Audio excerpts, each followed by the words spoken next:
मैं इस वीडियो में आपको बताऊंगा कि उत्सर्जन तंत्र के बारे में। उत्सर्जन तंत्र पार्ट 1 की इस वीडियो में मैं आपको बताऊंगा उत्सर्जन तंत्र का प्रमुख अंग किडनी, इसकी आंतरिक संरचना, इसकी बाह्य संरचना, इसका रंग, रूप, आकार और ये शरीर में कहाँ स्थित होता है, इसके बारे में पूरी डिटेल दूंगा। पूरा वीडियो ध्यान से देखना। सबसे पहले छात्रों ये समझ लीजिए उत्सर्जन की परिभाषा क्या है। हमारे शरीर में विभिन्न प्रकार की भौतिक और रासायनिक क्रियाएं होती रहती हैं, जिनके फलस्वरूप हमारे शरीर में रासायनिक और हानिकारक विषैले पदार्थ उत्पन्न हो जाते हैं। इन्हीं विषैले पदार्थों को यानी अपशिष्ट पदार्थों को शरीर से बाहर निकालने की क्रिया उत्सर्जन कहलाती है। और इस काम को करने वाले कुछ प्रमुख अंग होते हैं जो उत्सर्जन तंत्र का निर्माण करते हैं, जिसमें वृक्क प्रमुख अंग होता है और इसके अलावा मूत्राशय, मूत्र नलिका आदि ये सब मिलकर उत्सर्जन तंत्र का निर्माण करते हैं। आइए अब ये जानिए कि वृक्क कहाँ स्थित होते हैं। ये हमारे शरीर की उदर गुहा में रीढ़ की हड्डी यानी कशेरुक दंड के दोनों ओर स्थित होते हैं। बायां वृक्क दाएं वृक्क से कुछ आगे की ओर स्थित होता है और इनका रंग गहरा भूरा होता है और इनके ऊपरी सिरे पर एक छोटी सी ग्रंथि होती है जिसे हम अधिवृक्क ग्रंथि कहते हैं यानी एड्रिनल ग्रंथि। अब मैं आपको बताता हूँ कि वृक्क को अपने पोषण के लिए शुद्ध रुधिर कहाँ से प्राप्त होता है। ये जो आप सामने देख रहे हैं लाल रंग की शुद्ध रुधिर वाली वाहिनी, इसे कहते हैं वीनल धमनी। ये हृदय से शुद्ध रुधिर ला के वृक्क को देती है, जिससे वृक्क अपना पोषण करते हैं।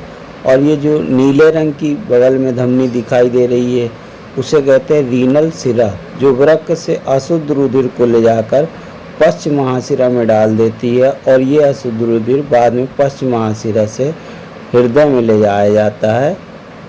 इसके बाद आप ये जो सफ़ेद रंग की संरचना सामने चित्र में दिखाई दे रही है, ये है मूत्र वाहिनी, जो वृक्क से मूत्र को लेकर मूत्राशय में डाल देती है और बाद में ये मूत्र मार्ग द्वारा निष्कर्षित कर दिया जाता है।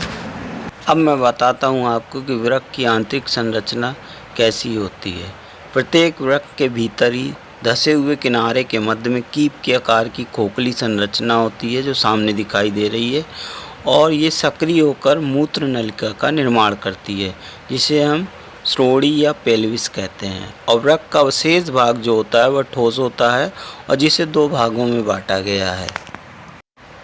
पहला, इसका बाहरी भाग होता है जो हल्के बैंगनी रंग का होता है, सामने जो दिखाई दे रहा है इसको कॉर्टेक्स या वल्कुट कहते हैं। और दूसरा भाग जो होता है वो इसके भीतरी भाग होता है, गहरे रंग का होता है और जिसे मेडुला कहते हैं। एक वृक्क में सूक्ष्म कुंडलित नलिकाएं लगभग जिनकी संख्या 10 से 12 लाख होती है, इनका जाल बिछा रहता है जिन्हें नेफ्रॉन कहते हैं। नेफ्रॉन के भी दो प्रमुख भाग होते हैं। पहले भाग का नाम है मैल्पीगी कोष। मैल्पीगी कोष के भी दो भाग होते हैं, जिसमें एक भाग होता है प्यालेनुमा संरचना जिसे बोमैन संपुट कहा जाता है और इस बोमैन संपुट की गुहा में रक्त केशिकाओं से बना केशिका गुच्छ पाया जाता है जिसे हम ग्लोमेरुलस कहते हैं। और इसके दूसरे भाग का नाम है स्त्रावी नलिका। बोमैन संपुट को छोड़कर वृक्क नलिका का बाकी शेष भाग स्त्रावी नलिका कहलाता है। ये समीपस्थ कुंडलित नलिका, दूरस्थ कुंडलित नलिका और हेनले के लूप 3 भागों में बटी होती है। यदि आपको मेरा वीडियो पसंद आया तो प्लीज़ चैनल को सब्सक्राइब कीजिए और मुझे अगले वीडियो के बारे में बताइए कि मैं किस बारे में बनाऊं और मैं आपको देता रहूंगा इस तरह के वीडियो। अगले वीडियो में देखिए मूत्र निर्माण की क्रिया विधि का सचित्र वर्णन। तब तक के लिए धन्यवाद। अलविदा।